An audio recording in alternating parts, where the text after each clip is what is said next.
a very nice day throughout the state of Nebraska. 82 in North Platte. Of course, they had the Nebraska Land Days wrapping up today, and the Toby Keith concert is just finalizing as we speak. 80 in Lexington, 78 in Kearney, where the Kearney Community Olympics continue, and they'll be raging on once again on Sunday, as will they be doing the same thing out in Aurora for the Auroran Days. 80 in Grand Island. The hot spot in the state was Scottsbluff at 83 degrees. Not a lot going on the satellite today. There was some smattering of rain in the far corners of the state, way out in the Panhandle, a little bit up in the northeast portion of the state, and some counties in northern Kansas kind of got a little bit of rain, but for the most part, not much rain, not much in terms of cloud cover. Kearney got a little spittle at best, but I think the sidewalks were dry by the time the next droplet would fall.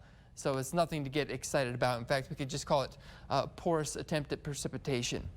And it's not going to look much better for the next 6 to 10 days. As you can see, the further south we go, the better chances. Raise it up north, it's going to be drier and drier. So we have to hope and be excited for anything that we do get. As the futurecast shows, it's going to be quiet until potentially in Sunday afternoon.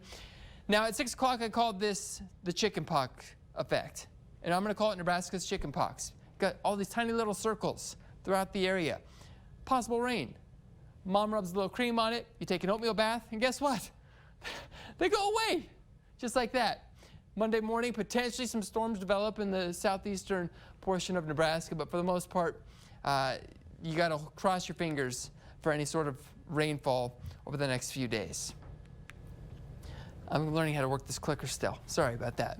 Tonight, 60 degrees in the Tri-Cities, partly cloudy, dwindling winds, and the winds are going to be reserved for the next several days. In fact, tomorrow we may not see a leaf rustle throughout the entirety of the day as we hit almost 80 degrees in the Tri-Cities. And then tomorrow night, again, the winds turning down even less, 60 degrees on Sunday evening. Lows tonight, for the most part, 50s or 60s, depending on where you live.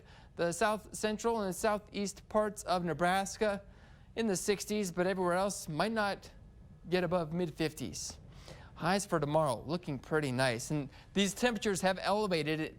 The 80s were going to stay in the central portion of the state, but they keep climbing up to the north, and again with no wind, that's helping these temperatures rise just a little bit, as well as the lack of moisture. If anybody's looking to get out and golf tomorrow, yeah, today's a good day, or tomorrow I should say is a very good day for it. 70 degrees in the morning. By the time you get to the turn, 1 o'clock in the afternoon, it'll be 78. And hey, if you're looking to play some twilight golf hours, 80 degrees in the afternoon. 7-day forecast really shaping up nicely. Again, potential chances on Sunday afternoon and maybe in Monday morning, but not very likely. And for most of this forecast, you're looking at a very limited amount of wind. It may not top out at 10 miles an hour for the entirety of the week. We'll probably get to the highs around Thursday, but for the most part, this is a relatively delightful forecast outside of the fact we're not going to get much rain. I would suspect no rain from Tuesday on. Well, I'm okay with that. I mean, I'm happy to not see hundreds in the forecast. The mid-80s, in my opinion, is perfect. Well, and I agree. And it's for somebody who likes to golf and be outside, go garden, whatever you want to do, that's a great temperature and a great experience when there's no wind and there's no rain. Absolutely. Thanks so much, Dave.